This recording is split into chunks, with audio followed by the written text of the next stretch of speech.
धोंड्याच्या महिन्यात अंगठी 5 ग्रॅमची तर फिक्स आहे बघा.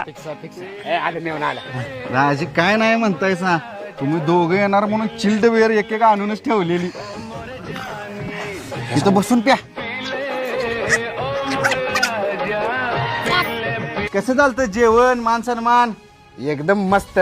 फक्त मान सन्मानात जरा एक कमतरता भासली, म्हणजे दोंड्याच्या महिन्यात ते अंगठी घालतात नाही ते ते नाही हो दाजी, सध्या माझी परिस्थिती नाही. अरे काय परिस्थिती नाही म्हणून सांगायला लागलाय. एकरी 100 टन ऊस जाईल की आता. अंगठी घातल्याच्या वेळी इथनं निघत नाही मग मी. होय काय दाजी मगाशी रानात तुम्ही बिअर पिताना व्हिडिओ काढलाय. अरे मेवणे कशाला अंगठी अजिबात नको. सोन्यासारखी बहीण दिल्या राव तेवढंच वास आहे मला तर. काय दाजी? नाही नाही सोन्यासारखी माणसं महत्वाचे दाबला सोनं नाही. येतो आम्ही येतो. कशाला झक मारायला येतो आम्ही पुन्हा इथं सासरवाडी पाय ठेवत नसतो. चला साडू भाऊ.